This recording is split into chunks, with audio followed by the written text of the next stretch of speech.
ഹരിതകർമ്മസേനാംഗങ്ങൾ വോട്ടർമാരെ സ്വാധീനിക്കാൻ ശ്രമമെന്ന ബിജെപിയുടെ ആരോപണത്തിൽ യാതൊരുവിധ അന്വേഷണവും നടത്താതെ അംഗങ്ങളെ പോളിംഗ് ബൂത്ത് കോമ്പൗണ്ടിനുള്ളിൽ നിന്ന് തൊഴിലിൽ നിന്ന് പുറത്തു മാറ്റി നിർത്തിയ ഉദ്യോഗസ്ഥരുടെ നടപടിയിൽ പ്രതിഷേധമറിയിച്ച് കപ്പൂർ ഗ്രാമപഞ്ചായത്ത് പ്രസിഡന്റ് ഷറഫുദ്ദീൻ കളത്തിൽ രംഗത്തെത്തി.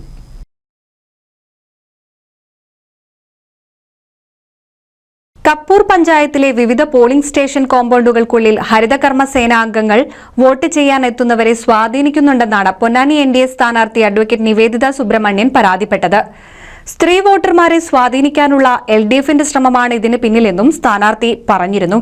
എന്നാൽ ഇലക്ഷൻ കമ്മീഷന്റെ നിർദ്ദേശമനുസരിച്ചാണ് ഹരിതകർമ്മ സേനാംഗങ്ങൾ തൊഴിലെടുത്തതെന്നും ഇതിന്റെ രേഖകൾ പരിശോധിക്കാവുന്നതാണെന്നും BJPയുടെ പരാതി തികച്ചും രാഷ്ട്രീയ പ്രേരിതം മാത്രമാണെന്നും LDF കപ്പൂർ പഞ്ചായത്ത് തെരഞ്ഞെടുപ്പ് കമ്മിറ്റി ഭാരവാഹികളും പ്രതികരിച്ചിരുന്നു. ലോക്സഭാ തെരഞ്ഞെടുപ്പിന്റെ ഭാഗമായി കപ്പൂർ പഞ്ചായത്തിൽ 21 കേന്ദ്രങ്ങളിലായിരുന്നു ഹരിതകർമ്മ സേനാംഗങ്ങൾ മാലിന്യമുക്ത കേരളത്തിന്റെ ഭാഗമായി ഹരിത ബൂത്ത് സജ്ജമാക്കി പ്രവർത്തിച്ചിരുന്നത്. പരാതിയുടെ അടിസ്ഥാനത്തിൽ അംഗങ്ങളെ പോളിംഗ് ബൂത്ത് കോമ്പൗണ്ടിൽ നിന്ന് ഉച്ചയോടെ തന്നെ പിൻവലിക്കുകയായിരുന്നു. ഇതോടെ ഹരിതകർമ്മസേനയെ തെറ്റിദ്ധരിപ്പിക്കുന്ന രീതിയിൽ മോശമായി ചിത്രീകരിക്കാൻ നിർദ്ദേശം കൊടുത്ത ഉദ്യോഗസ്ഥർക്കെതിരെ പ്രതിഷേധം അറിയിച്ച് കപ്പൂർ ഗ്രാമപഞ്ചായത്ത് പ്രസിഡന്റ് ഷറഫുദ്ദീൻ കളത്തിൽ രംഗത്തെത്തിയിരുന്നു. NCV news, Thrithala.